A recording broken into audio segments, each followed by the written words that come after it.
Hemos puesto hombres en la Luna. Hemos enviado sondas más allá de Plutón, tan lejos que una señal de radio tarda más de 20 horas en volver hasta nosotros. Hemos fotografiado agujeros negros a distancias tan absurdas que la luz que nos ha llegado ha viajado desde antes de la aparición de los dinosaurios. Y sin embargo, existe un lugar al que la humanidad nunca ha llegado, no puede llegar y quizás nunca llegará. Ese lugar no se encuentra en una galaxia lejana, está justo bajo sus pies. En este mismo momento, mientras me escuchan, a menos de 6.500 kilómetros bajo la suela de sus zapatos, hay algo que late, algo que gira, que pulsa, que genera una energía colosal. Y ni siquiera sabemos exactamente qué es. El corazón de nuestro propio planeta sigue siendo uno de los misterios más profundos de la ciencia. Y la palabra profundo, aquí, no es una metáfora. Lo que ocurre ahí dentro gobierna nuestro mundo desde hace miles de millones de años. Es esa cosa invisible, enterrada bajo miles de kilómetros de roca y metal en fusión, la que protege a cada ser vivo sobre la Tierra desde que existe la vida. Sin ella, nuestra atmósfera se habría dispersado en el espacio hace eones. Sin ella, las radiaciones del Sol habrían esterilizado nuestro planeta mucho antes de la aparición del primer pez. La vida misma, cada árbol, cada pájaro, cada ser humano, depende de ese corazón que late bajo nuestros pies, y nunca lo hemos visto. Hoy vamos a descender, no físicamente, porque eso es imposible, y vamos a explicar con precisión por qué, pero mentalmente, capa por capa, vamos a atravesar nuestro planeta desde la superficie hasta su centro absoluto. Vamos a encontrar a los hombres que intentaron descifrar este misterio y fracasaron de manera espectacular. Vamos a entender cómo los científicos del siglo XX lograron ver el interior de la Tierra sin tocarlo jamás. Vamos a descubrir lo que verdaderamente esconden las profundidades de nuestro mundo. ¿Y por qué algunos de esos descubrimientos han revolucionado por completo lo que creíamos saber? Si esta inmersión en las entrañas de nuestro planeta les fascina tanto como a nosotros, suscríbanse al canal y déjenos un me gusta. Eso es lo que nos permite seguir explorando los misterios que la ciencia oficial deja frecuentemente en la sombra. Y díganos en los comentarios, ¿desde qué ciudad nos están viendo ahora mismo? ¿Y qué hora es en su lugar? En la parte inferior del video, en la descripción, también encontrarán un enlace si desean apoyar el desarrollo del canal con una donación. Cada contribución nos ayuda a ir más lejos, a investigar más, a traerles temas que nadie más se atreve a abordar. Ahora, empecemos a descender. Reflexionemos un instante sobre lo que significa realmente esa distancia. La superficie de la Luna se encuentra a unos 380.000 kilómetros de aquí. Está lejos, tan lejos que incluso la luz tarda más de un segundo en recorrer ese trayecto. Sin embargo, hemos llegado hasta allí. 12 hombres caminaron sobre ese suelo gris y polvoriento, recogieron rocas, condujeron pequeños vehículos eléctricos por los cráteres. Hemos cartografiado el lado oculto de la Luna con detalle. Hemos sondeado su suelo con instrumentos sísmicos. Pero, ¿el centro de la Tierra? Se encuentra a menos de 7.000 kilómetros bajo nuestros pies. Es 60 veces más cercano que la Luna. Y nunca hemos estado allí. No podemos ir. Y nunca hemos recuperado ni un solo gramo de materia que provenga directamente de él. ¿Por qué esta paradoja? ¿Por qué el espacio, a distancias que superan la imaginación, parece más accesible que el suelo de nuestro propio planeta? La respuesta se resume en 2 palabras: calor y presión. Imaginen que clavan una aguja en una naranja. Si la naranja mide 10 centímetros de diámetro y clavan la aguja 1 centímetro, han penetrado el 10% de la distancia hasta el centro. La perforación más profunda jamás realizada por el ser humano, y volveremos a ella en detalle, apenas alcanzó algo más de 12 kilómetros de profundidad. En un planeta cuyo radio supera los 6.000 kilómetros, eso representa menos de 0.2% del camino hasta el núcleo, menos que el trazo de un lápiz en la superficie de esa naranja. Así de lejos estamos del objetivo, y las razones son brutales. A medida que se desciende por la corteza terrestre, la temperatura sube, y sube rápido. A la profundidad alcanzada por esa perforación récord, las rocas alcanzan temperaturas que fundirían el plomo como mantequilla bajo el sol del verano. Las herramientas de perforación se vuelven inútiles. Los materiales se ablandan, se deforman, se colapsan. El metal más duro que sabemos fabricar se vuelve tan manejable como una vela calentada. Y todavía no hemos atravesado la corteza. El manto, que comienza donde termina la corteza, es una historia completamente diferente. En cuanto al núcleo, el corazón de metal en fusión, las temperaturas que allí reinan son comparables a la superficie del Sol. Ningún material conocido puede resistir eso. Ningún artilugio imaginable podría sobrevivir allí. Pero los seres humanos no aceptaron esta imposibilidad sin luchar. La historia de los intentos de perforación profunda es una larga serie de derrotas gloriosas. La carrera hacia las profundidades fue, a su manera, tan apasionante e intensa como la carrera hacia las estrellas. Todo comienza en los años 50 del siglo pasado, en plena Guerra Fría. Mientras estadounidenses y soviéticos se disputan el control del espacio, un puñado de geólogos estadounidenses decide lanzar un desafío de otra índole. Su objetivo: alcanzar la discontinuidad de Mohorovicic, la frontera entre la corteza terrestre y el manto, bautizada así por el geofísico croata que la descubrió en 1909. Esta frontera, llamada simplemente el Mo, se encuentra a profundidades variables según el lugar, pero bajo los océanos, donde la corteza es mucho más delgada, está a tan solo 7 u 8 kilómetros bajo el fondo marino. En teoría, estaba al alcance. El proyecto recibe un nombre a la altura de su ambición: el Proyecto Mohole. La idea es sencilla. Se perfora desde un barco posicionado sobre el Océano Pacífico, allí donde la corteza es más delgada. En 1961, por primera vez en la historia, un equipo de ingenieros perfora desde un barco en aguas profundas, atravesando más de 150 metros de sedimentos y alcanzando el basalto subyacente. Es una hazaña técnica extraordinaria. El propio presidente Kennedy envía un mensaje de felicitación. Pero el objetivo real, alcanzar el Mo, sigue estando terriblemente lejos. El proyecto se empantana en disputas entre instituciones científicas rivales, los costes se disparan y en 1966 el Congreso estadounidense corta la financiación. El proyecto MOL es abandonado y el manto sigue sin ser alcanzado. Los soviéticos observan todo esto con gran interés. En el espíritu de la Guerra Fría, si los estadounidenses han fracasado en perforar la corteza oceánica, la Unión Soviética tal vez pueda lograrlo de otro modo, perforando desde tierra firme.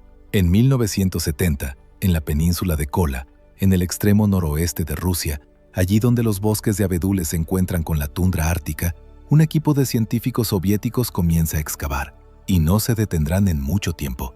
Hay que comprender lo que representa la península de Kola para calibrar el carácter improbable de la aventura. Es una región remota, azotada por los vientos polares, donde el invierno dura meses enteros y donde la noche ártica borra el sol durante semanas. Allí, en medio de ese desierto helado, los ingenieros soviéticos van a construir una de las estructuras industriales más extraordinarias jamás erigidas por el ser humano. Una enorme torre de perforación, kilómetros de varillas de acero, laboratorios, instalaciones de análisis, una ciudad científica surgida de la nada, cuya única misión es horadar nuestro planeta. Durante 20 años, los ingenieros perforan. La máquina avanza, a veces rápido, a veces muy despacio. Se producen accidentes. Las varillas se rompen a profundidades imposibles de alcanzar para recuperarlas. Los pozos deben abandonarse y recomenzarse desde una profundidad intermedia. En 1983, la perforación supera los 12 kilómetros de profundidad. Es entonces el punto artificial más profundo jamás alcanzado en la historia de la humanidad. El lugar es rebautizado extraoficialmente como el pozo más profundo del mundo. Y en 1989, la perforación SG-3 se detiene definitivamente a 12.262 metros. ¿Por qué se detuvo? La Guerra Fría llega a su fin, los presupuestos se derrumban, pero sobre todo, la Tierra ganó. A esa profundidad, la temperatura de las rocas superó con creces todas las previsiones. Los ingenieros esperaban quizás 120 grados. Encontraron más de 200 grados. La roca, bajo ese calor y esa presión combinados, empieza a comportarse como un plástico caliente. Se cierra alrededor de las varillas de perforación, desvía la trayectoria, destruye las herramientas. Continuar era físicamente imposible con la tecnología disponible. En 1992, el proyecto es detenido oficialmente. En 1995, el sitio cierra. Hoy, todo lo que queda de esa titánica aventura es una tapa de metal soldada sobre un agujero de 23 centímetros de diámetro en medio de la tundra. 23 centímetros, menos que el ancho de un plato. Y tras 20 años de esfuerzo, la profundidad alcanzada representa apenas una quinta parte de la distancia hasta el Mo, la primera gran frontera geológica. No el manto, no el núcleo, ni siquiera el límite entre la corteza y la capa siguiente. La Tierra resistió, impasible. Pero esa perforación no fue inútil, ni mucho menos. Y aquí es donde la historia se vuelve fascinante, porque los descubrimientos realizados en Kola no eran en absoluto los que los científicos esperaban. Recordemos lo que la ciencia creía saber antes de Kola. Los geofísicos tenían una teoría sobre lo que se encontraba a unos 7 kilómetros de profundidad, una transición nítida entre las rocas graníticas de la corteza superior y las rocas basálticas de la corteza inferior. Esa transición incluso había sido detectada, indirectamente, por las ondas sísmicas, que parecían cambiar de velocidad a esa profundidad. Era una certeza científica bien asentada. Y Kola demostró que esa certeza era falsa. A 7 kilómetros de profundidad no había basalto. Los investigadores solo encontraron granito metamórfico, roca granítica transformada por millones de años de presión y calor. El cambio de velocidad de las ondas sísmicas, que todo el mundo interpretaba como una transición de composición química entre dos tipos de roca, era en realidad algo mucho más sutil. Una modificación de las propiedades físicas del propio granito, vuelto más plástico, más fracturado, más poroso por las condiciones extremas. La distinción no es menor. Significa que nuestra principal herramienta para ver el interior de la Tierra, las ondas sísmicas, puede inducirnos a error si no sabemos exactamente cómo interpretar las señales. La segunda sorpresa era aún más asombrosa. A más de 5 kilómetros de profundidad, en una región donde nadie habría pensado encontrar agua, los geólogos descubrieron que las rocas estaban saturadas de líquidos. El agua circulaba libremente a través de la roca a profundidades donde la presión debería haber hecho eso imposible. Esa agua no había descendido desde la superficie. Estaba atrapada desde hacía millones, quizás miles de millones de años, formada por reacciones químicas en el seno mismo de los minerales. Átomos de hidrógeno y oxígeno, liberados por la presión y el calor, recombinados en agua líquida en el corazón de la roca. Era un agua que nadie había visto jamás, un agua primordial, nacida en las entrañas del planeta. Tercera sorpresa, vida. A 7 kilómetros de profundidad, en rocas que no habían visto la luz desde hace miles de millones de años, los científicos encontraron microfósiles, los restos de 24 especies diferentes de microorganismos unicelulares marinos, conservados intactos en la roca desde hace más de 2.000 millones de años. Esos fósiles nos cuentan la historia de un mar antiguo que cubría lo que hoy es la península de Kola mucho antes de que existieran los primeros animales complejos. Y ese descubrimiento planteó también una pregunta vertiginosa. Si la vida puede dejar huellas tan profundas, ¿hasta dónde puede descender? ¿Puede la roca albergar todavía vida microbiana a profundidades que ni siquiera hemos rozado? La ciencia aún no tiene una respuesta definitiva. Cuarto descubrimiento, el gas.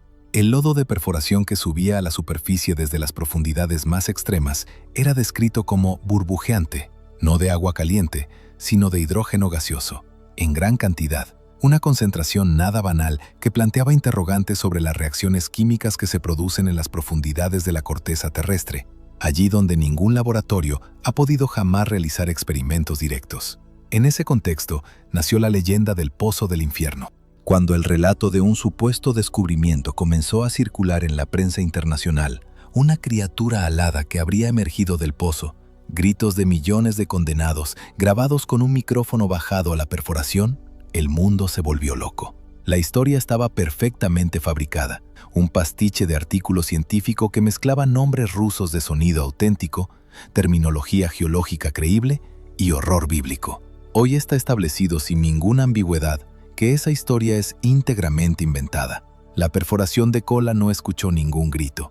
No hay ninguna caverna a 12 kilómetros de profundidad.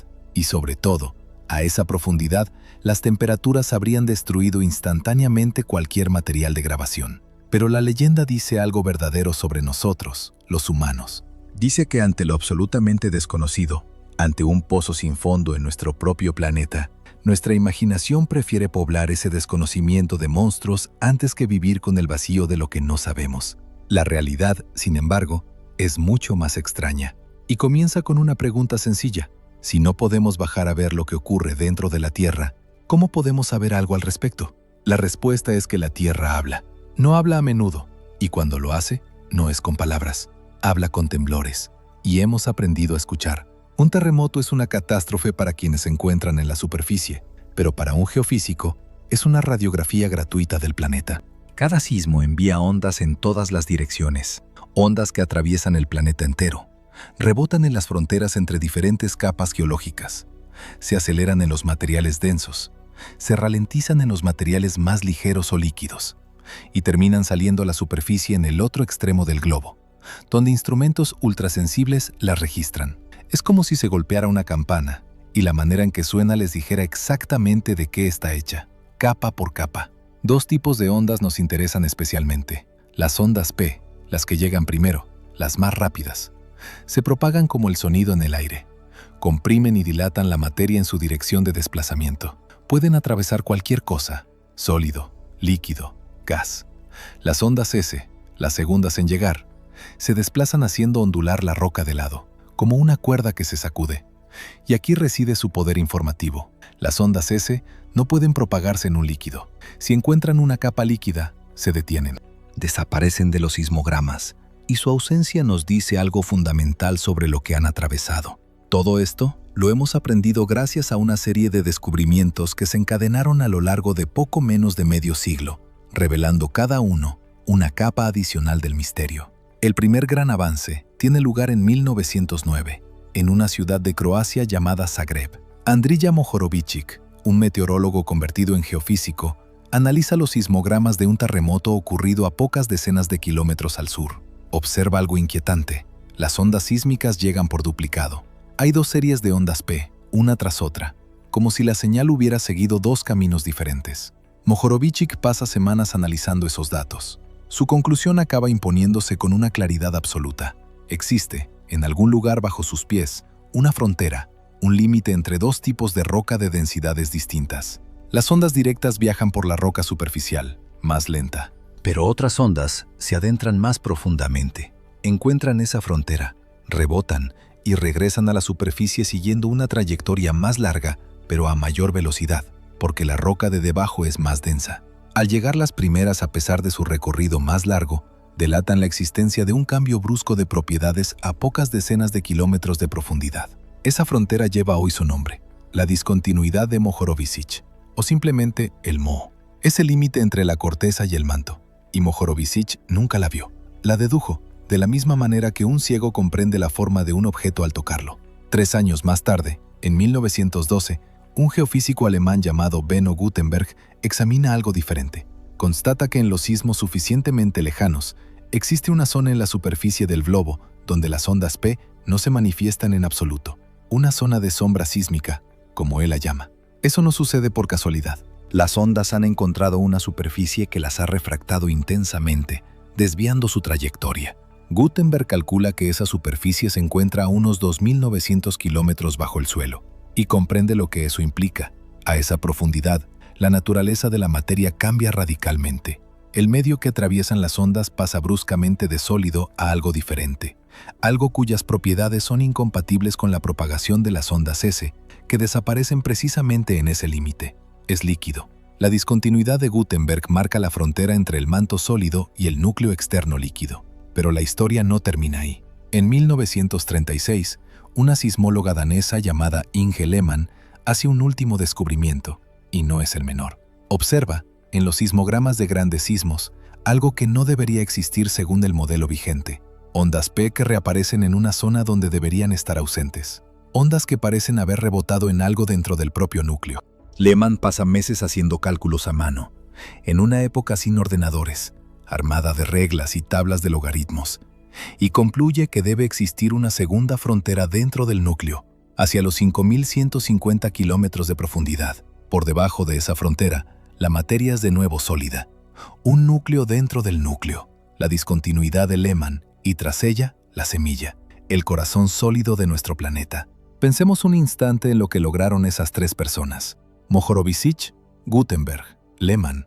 Ninguno bajó a excavar. Ninguno recuperó una muestra de las capas que describían. Reconstruyeron la estructura interna de un planeta a partir de líneas sobre papel, vibraciones registradas en la superficie, traducidas a matemáticas, transformadas en un mapa de lo invisible. Es quizás una de las empresas intelectuales más extraordinarias de la historia de las ciencias.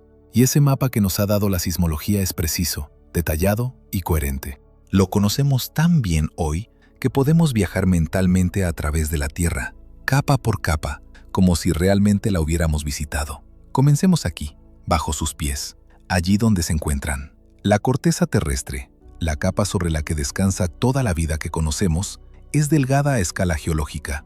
Bajo los continentes, tiene típicamente entre 30 y 50 kilómetros de espesor, a veces más bajo las grandes cordilleras. Imaginen una manzana. La piel de la manzana representa aproximadamente lo que es la corteza continental respecto al resto del planeta. Bajo los océanos, esa piel es aún más fina, apenas 7 u 8 kilómetros de grosor. La corteza continental está compuesta principalmente de granito y rocas similares, claras y relativamente ligeras. La corteza oceánica es más oscura, más densa, basalto, esencialmente. Juntas, forman el suelo sobre el que construimos nuestras ciudades, plantamos nuestros árboles, enterramos a nuestros muertos. La frontera inferior de la corteza es el Moho, esa línea que Andrija Mohorovičić descubrió en Zagreb escuchando terremotos. Nunca ha sido alcanzada por ninguna perforación. Está ahí, a pocas decenas de kilómetros bajo nuestros pies, y ninguna perforadora humana ha rozado jamás su borde. Por debajo comienza el manto, y aquí, las intuiciones cotidianas se vuelven traicioneras. El manto no es líquido. La manera en que las ondas se lo atraviesan lo demuestra sin ninguna posibilidad de ambigüedad. Es un sólido, pero es un sólido que se comporta de forma diferente según la escala de tiempo con que se lo observe. A lo largo de milenios, el manto fluye, no como el agua, no como la lava, como miel extremadamente espesa o como el vidrio sometido a un calor persistente. Eso es lo que se llama un sólido viscoso o un fluido en términos geológicos. La materia allí está tan comprimida por el peso de la corteza de encima que puede parecer rígida a escala de una vida humana, pero se deforma y fluye a lo largo de millones de años. Ese es el lento movimiento del manto el que hace derivar las placas tectónicas, eleva las montañas, abre los océanos. El manto superior se extiende hasta unos 670 kilómetros de profundidad. Más allá comienza el manto inferior, aún más denso, aún más comprimido, donde los minerales existen bajo formas cristalinas que ningún laboratorio de superficie puede reproducir fácilmente. Estas dos capas juntas constituyen más de 3/4 partes del volumen total de la Tierra. El manto es la parte dominante de nuestro planeta, y sin embargo, sigue siendo en gran medida misterioso, porque las únicas muestras de manto profundo que suben a veces a la superficie, transportadas por volcanes particulares llamados kimberlitas, no representan más que un vistazo fragmentario de esa inmensidad. A 2.900 kilómetros de profundidad, algo cambia radicalmente. Es la discontinuidad de Gutenberg. Las ondas S se detienen. El silencio en los sismogramas lo dice todo. Acabamos de entrar en algo líquido. Bienvenidos al núcleo externo. El núcleo externo es algo que ninguna imagen de libro de texto consigue representar verdaderamente. Es una esfera de metal fundido con un grosor de más de 2.000 kilómetros. Un mar de hierro líquido tan vasto que la luna entera podría perderse en él. Y ese mar no duerme. Está en movimiento perpetuo, agitado por el calor que asciende desde el centro del planeta y por la rotación de la propia Tierra, que imprime a esos flujos metálicos una geometría turbulenta compleja. Esos movimientos no son caóticos. Están organizados por fuerzas físicas precisas. La gravedad, el calor, la fuerza de Coriolis, en grandes torbellinos que se enrollan alrededor del eje de rotación del planeta. Y es precisamente ahí donde nace algo extraordinario. El hierro líquido es un excelente conductor eléctrico. Cuando un conductor se desplaza en un campo magnético, genera una corriente eléctrica. Esa corriente genera a su vez un campo magnético.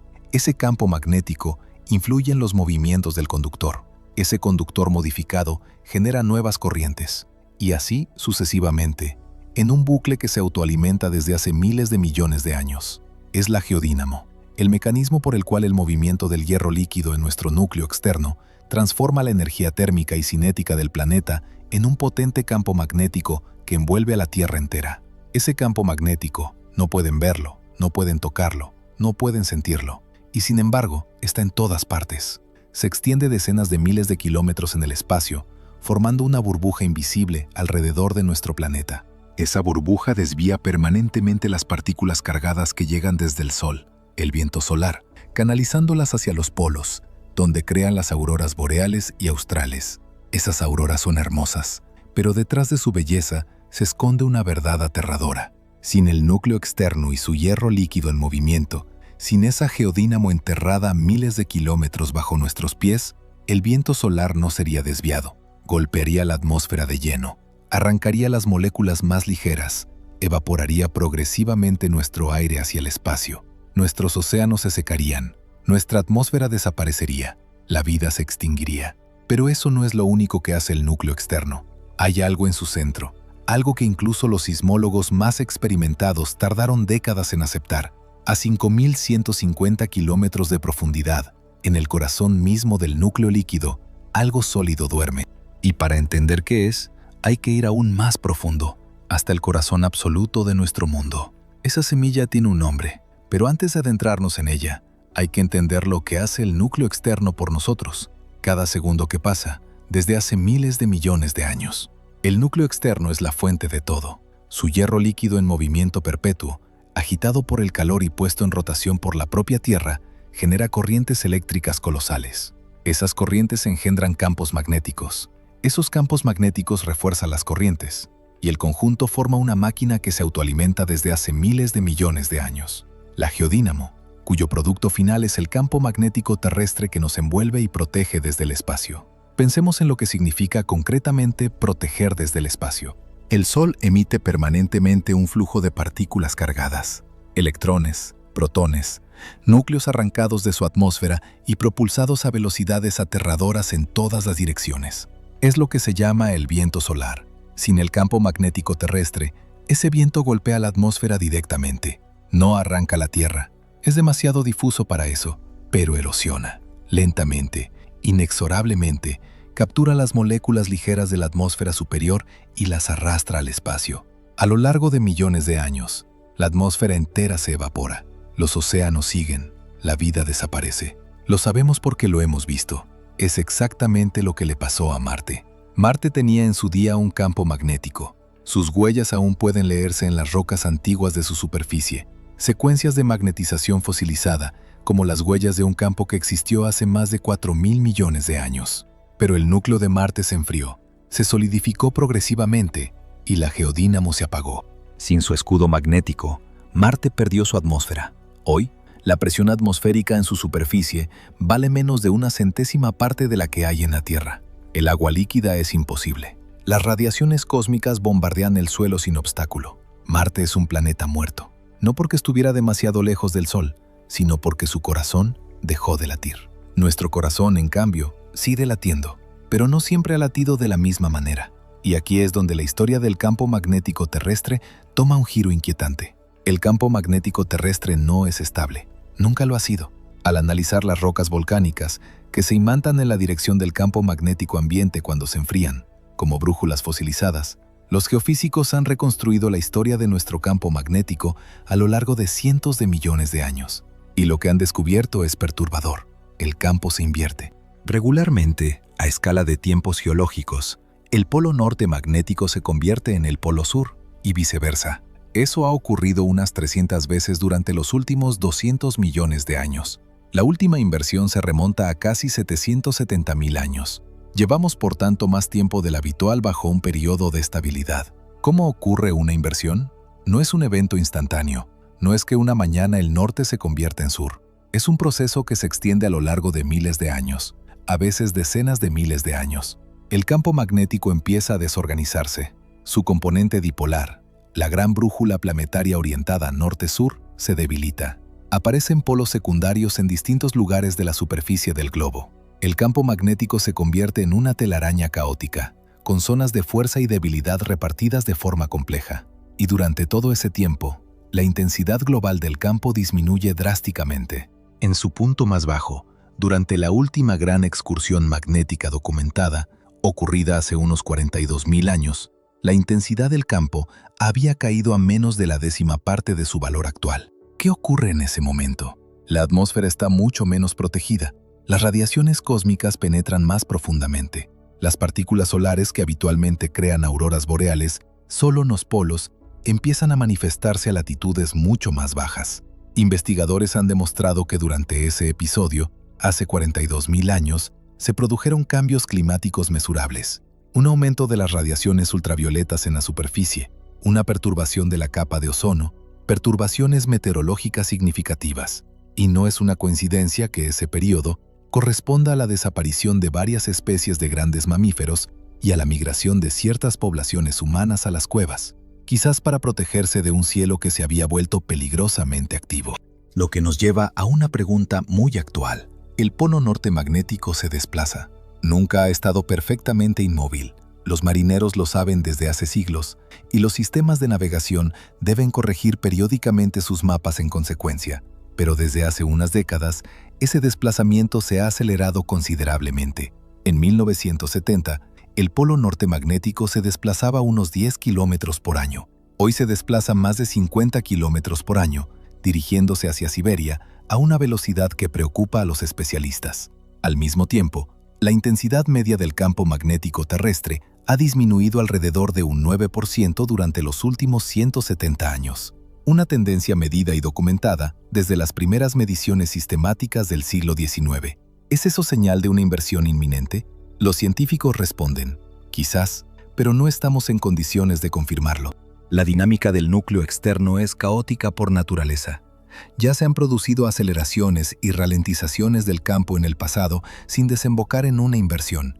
Lo que sabemos con certeza es que la intensidad actual del campo no es la más baja registrada en la historia geológica y que si una inversión llegara a producirse, tomaría miles de años.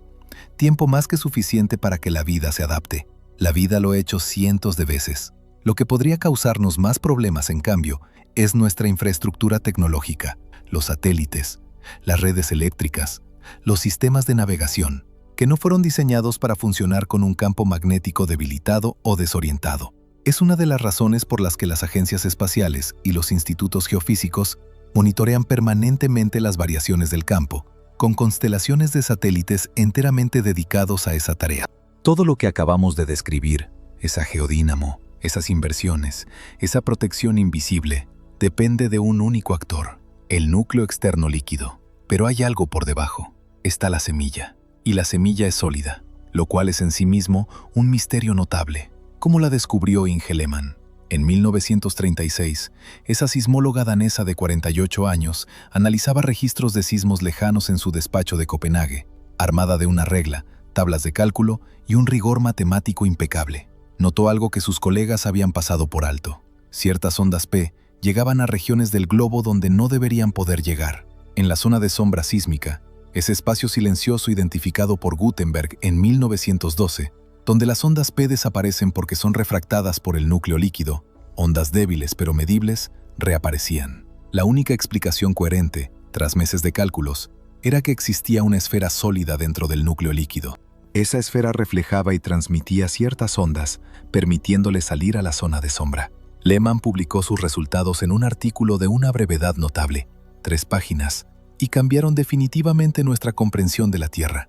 El núcleo interno, la semilla, tiene un radio de unos 1220 kilómetros.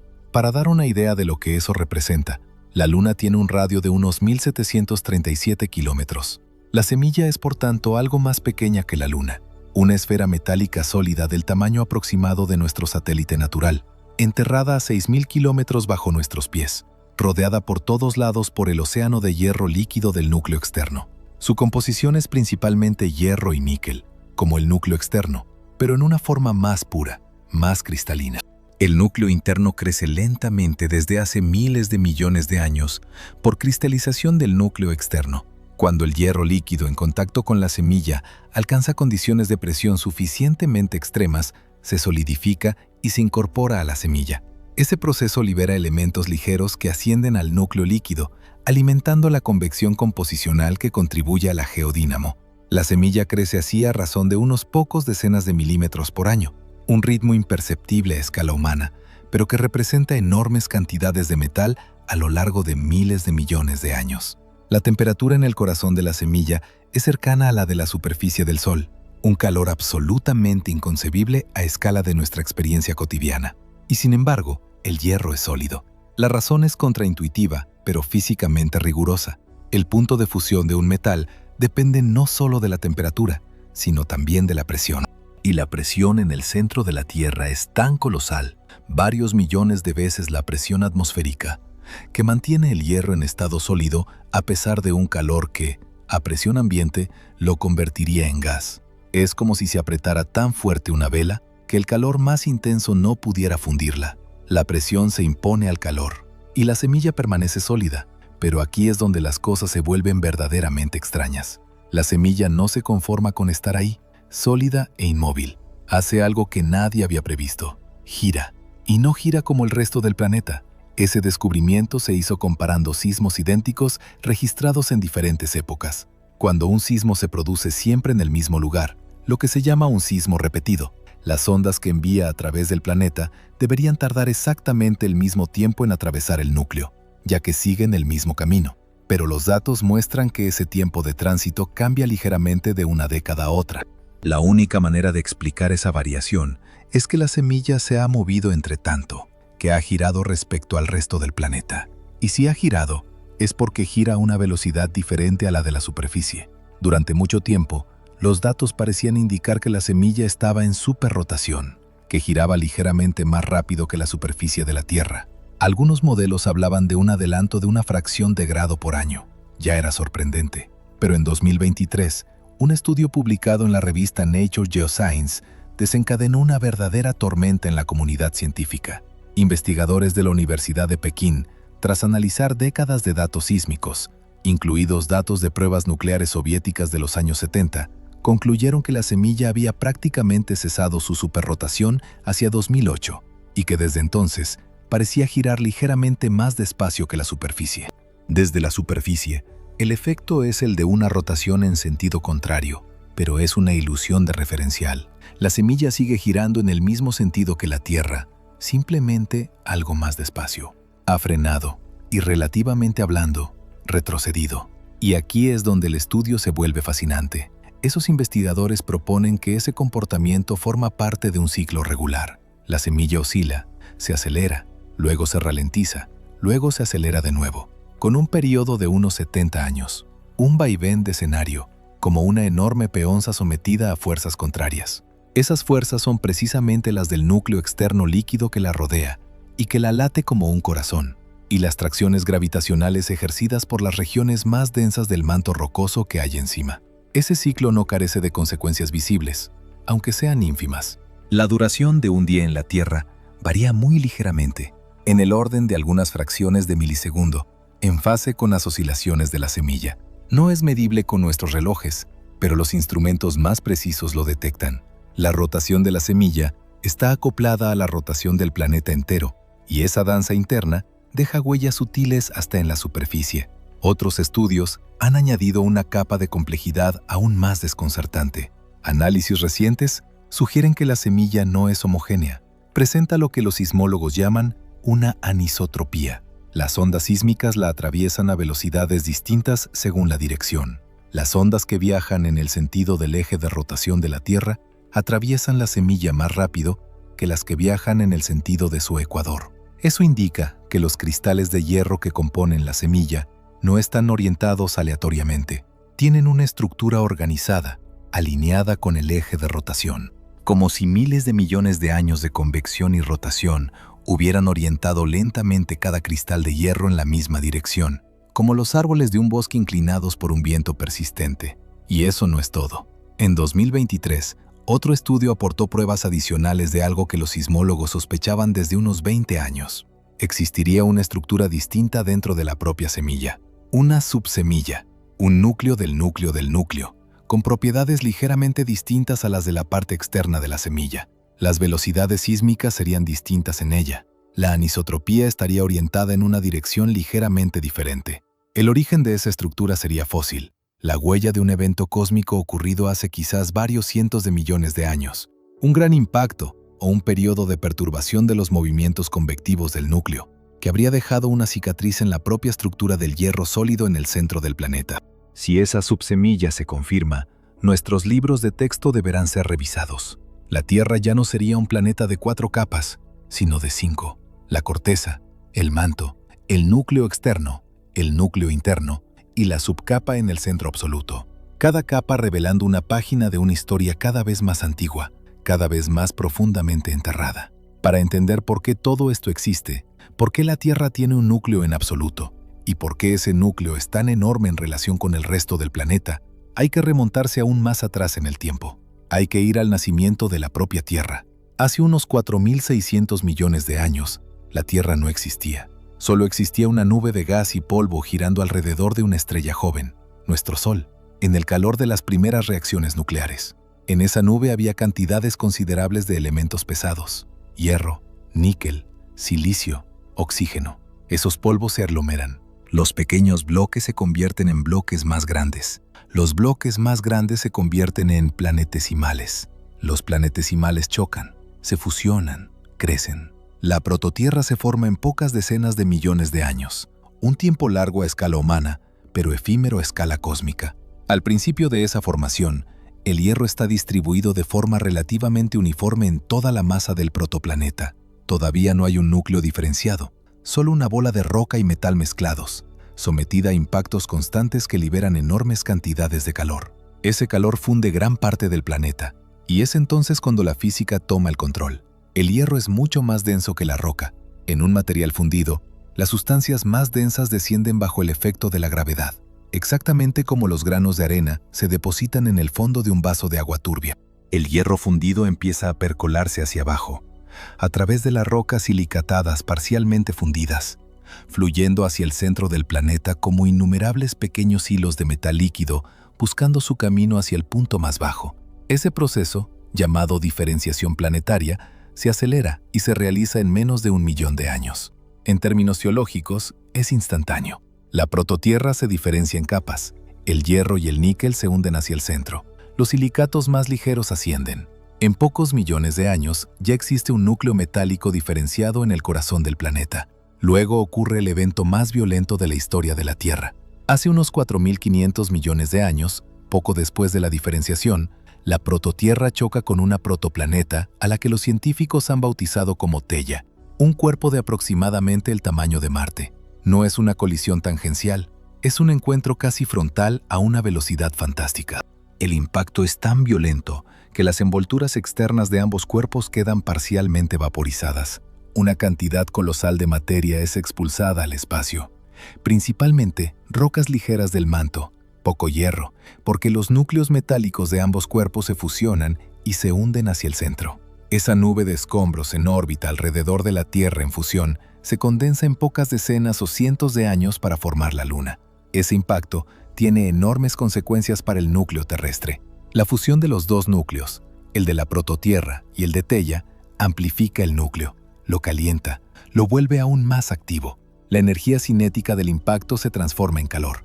La superficie de la Tierra permanece enteramente fundida durante milenios, y a través de toda esa fusión, el núcleo empieza a enfriarse lentamente, no desde el exterior, sino de dentro hacia afuera, porque el calor asciende hacia la superficie por convección.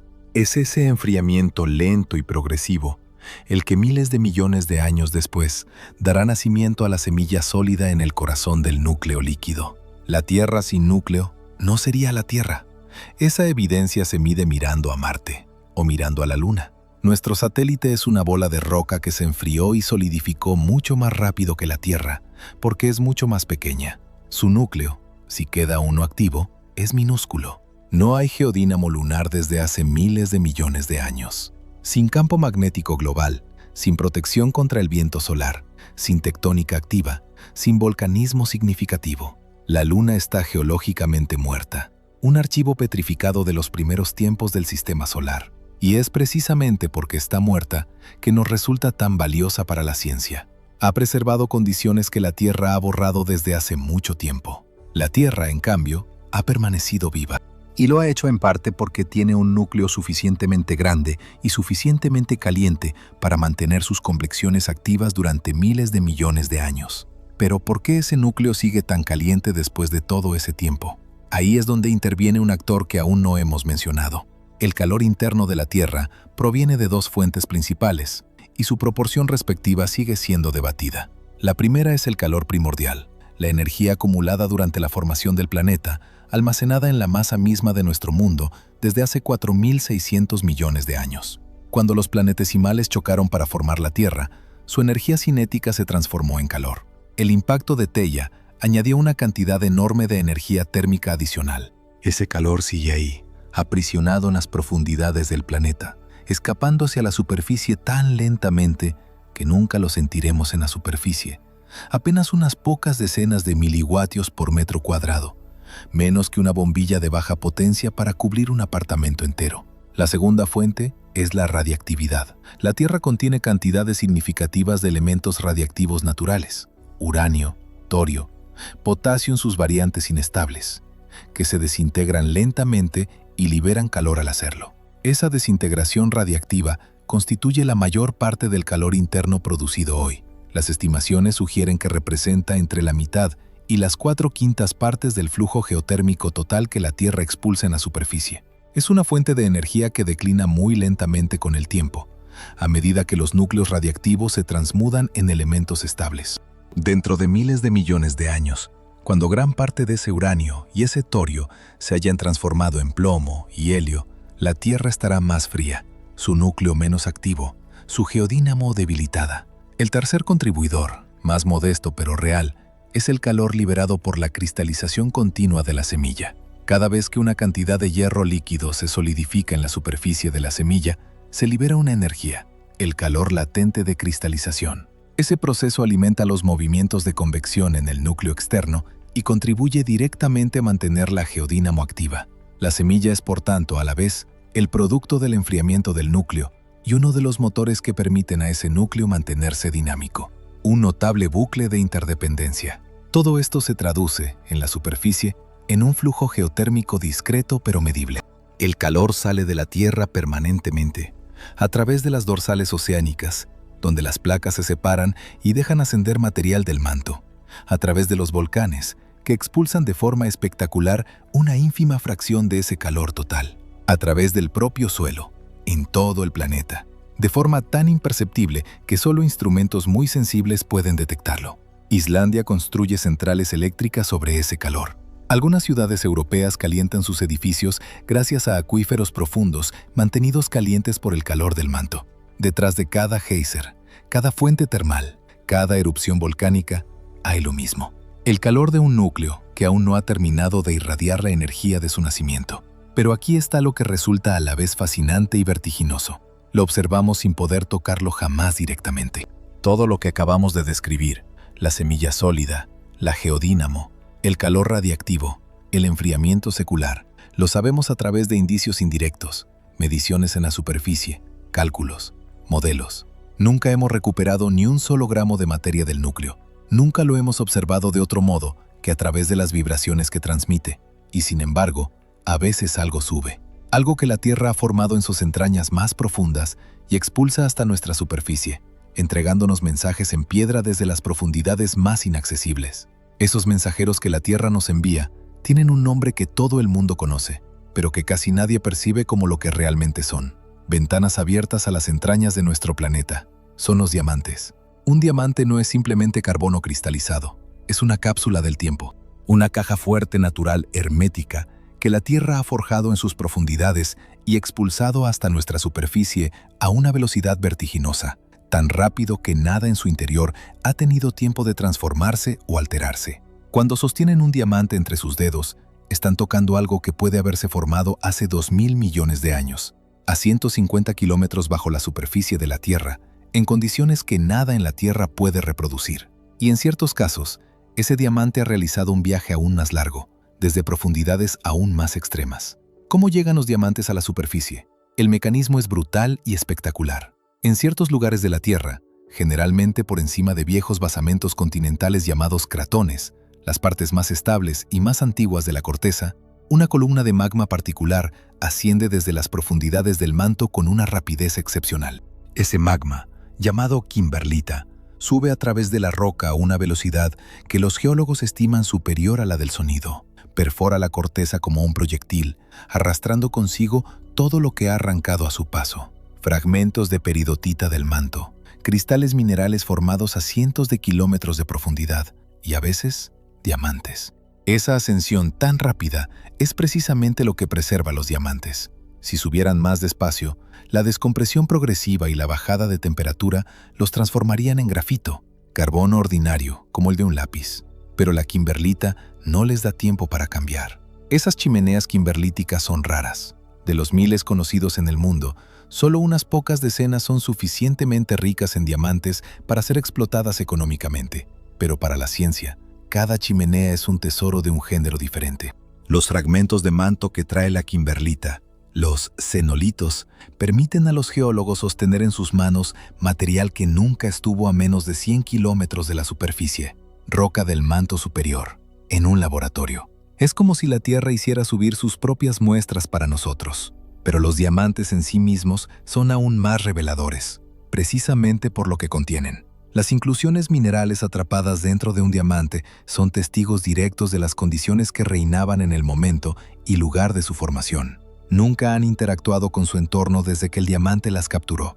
El diamante es tan duro, tan impermeable, que nada puede entrar ni salir. Analizar las inclusiones de un diamante es leer la memoria petrificada de un lugar inaccesible, en una época que nunca volveremos a ver. Lo que esas inclusiones han revelado es extraordinario.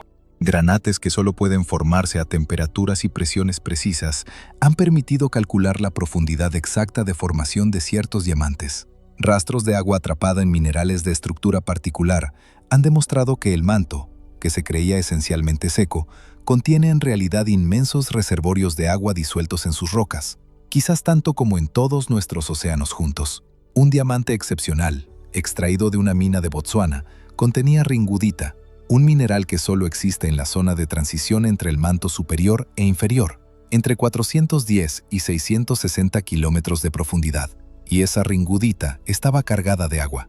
La prueba directa de que cantidades considerables de agua se encuentran a profundidades que nadie imaginaba hídricamente activas. Algunos diamantes van aún más lejos en su mensaje. Investigadores han encontrado, en algunos ejemplares excepcionales, inclusiones de minerales que no existen en absoluto en las condiciones de superficie de la Tierra. Bridgmanita, ferroperíclasa, minerales que solo se forman más allá de los 660 kilómetros de profundidad, en el manto inferior. Esos diamantes llamados superprofundos son viajeros extraordinarios, formados o atrapados en regiones que la sismología describe, pero que nada humano ha jamás alcanzado.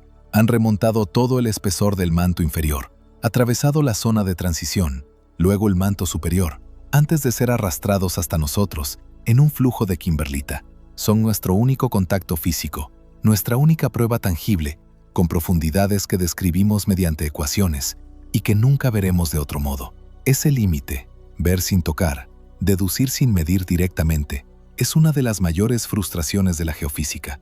Y es contra ella contra la que algunos de los cerebros más inventivos de la ciencia actual buscan luchar. La perforación, como hemos visto, ha topado con barreras físicas que la tecnología actual no puede superar. Pero la perforación no es el único camino imaginado. Hay una idea más radical, más audaz, más descabellada, una idea que circula desde hace unos años en círculos de geofísicos e ingenieros. Enviar un artilugio que no perfore, sino que funda. La idea es la siguiente. La roca resiste a la perforación porque las fresas se rompen, se deforman, se vuelven inútiles a alta temperatura, pero la roca se funde. Si se pudiera enviar un artilugio calentado a una temperatura suficientemente elevada, no perforaría la roca, la fundiría delante de él y se solidificaría detrás, avanzando lentamente hacia abajo por su propio peso.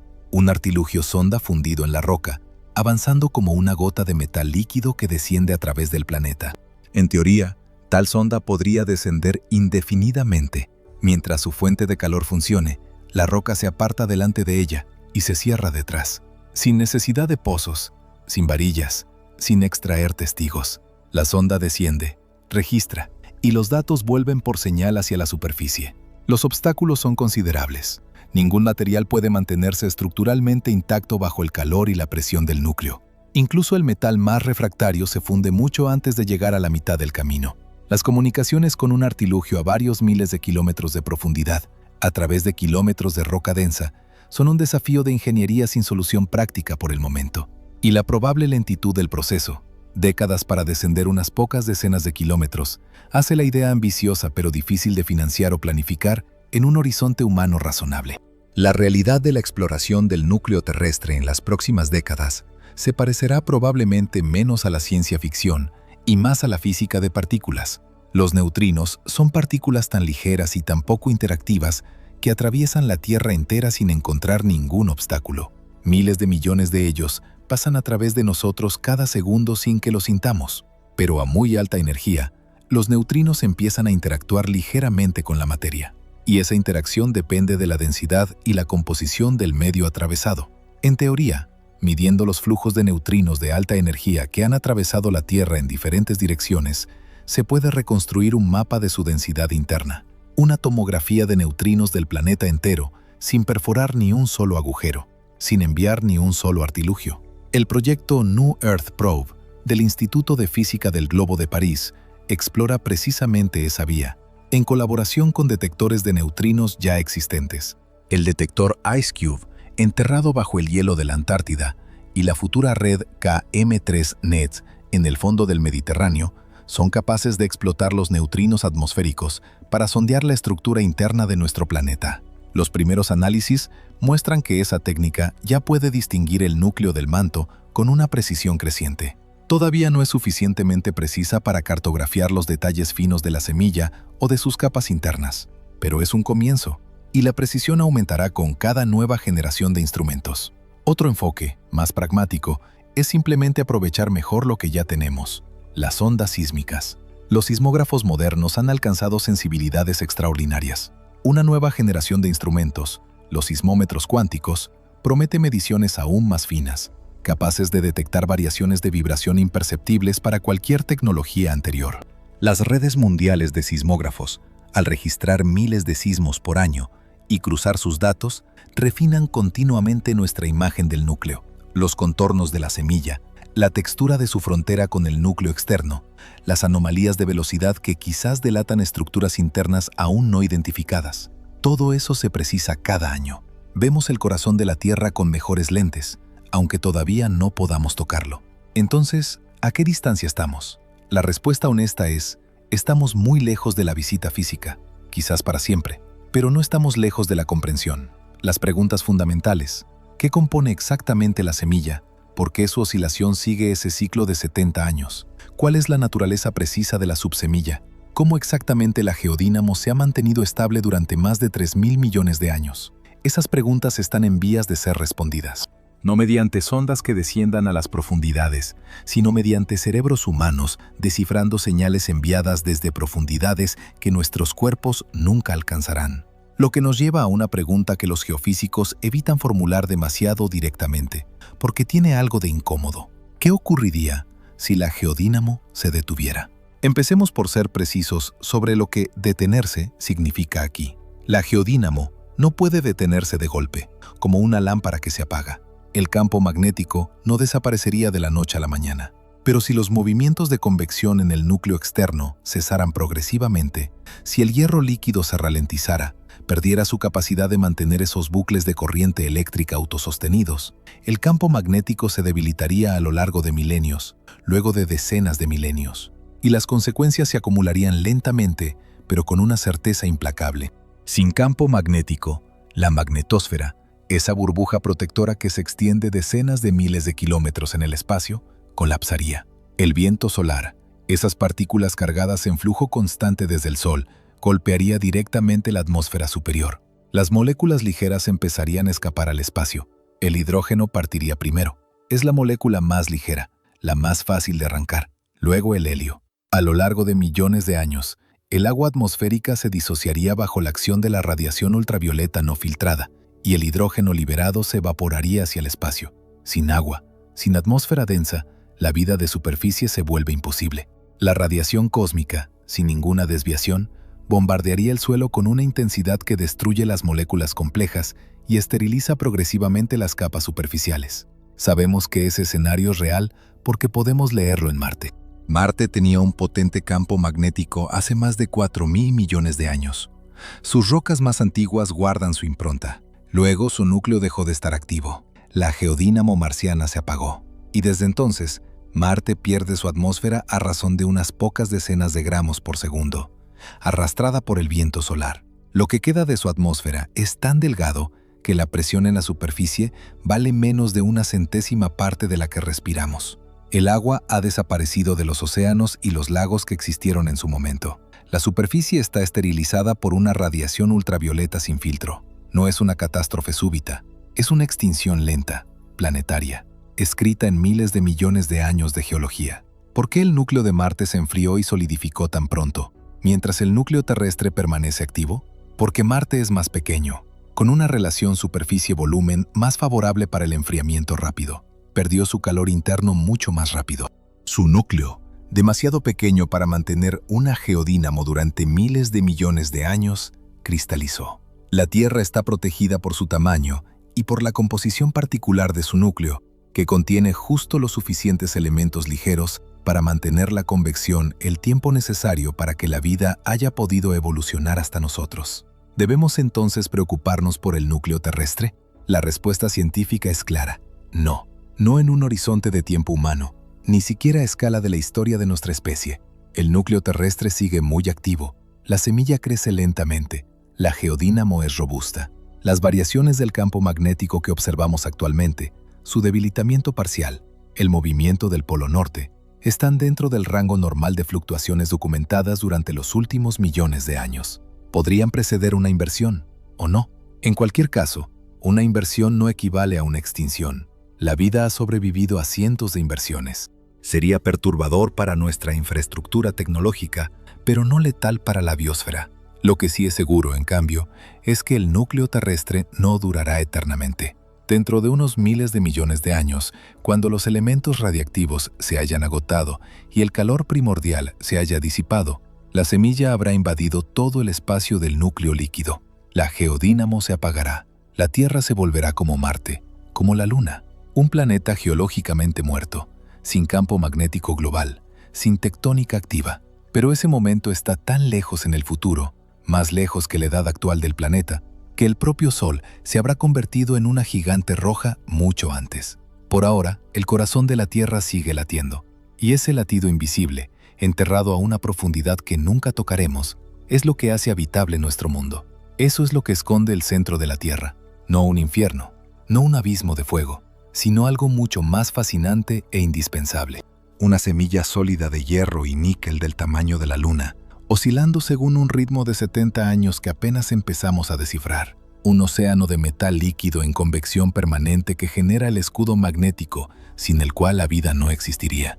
Una máquina térmica que funciona desde hace 4.000 millones de años, alimentada por la radiactividad y el calor del propio nacimiento de nuestro planeta.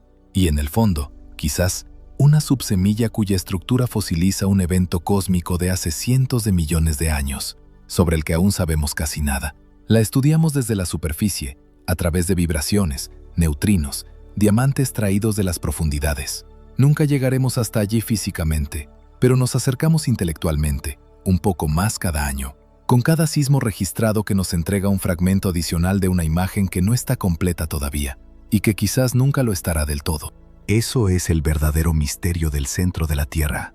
No que no podamos ir, sino que incluso, sabiendo todo lo que sabemos, permanecen en ese corazón de hierro y fuego preguntas que todavía no sabemos formular. Si esta inmersión en las entrañas de nuestro planeta les ha cautivado, si quieren seguir explorando con nosotros los misterios que la ciencia deja en suspenso, los agujeros negros, los orígenes de la vida, los límites del universo conocido, suscríbanse al canal y déjenos un me gusta. Cada suscripción nos ayuda a profundizar aún más. Y en la descripción de este video encontrarán un enlace para apoyarnos directamente con una donación si desean contribuir al desarrollo del canal. Cada gesto cuenta y les estamos sinceramente agradecidos. Díganos en los comentarios desde qué ciudad nos escuchan ahora mismo y qué hora es en su lugar. Esos detalles nos fascinan casi tanto como el corazón de la Tierra.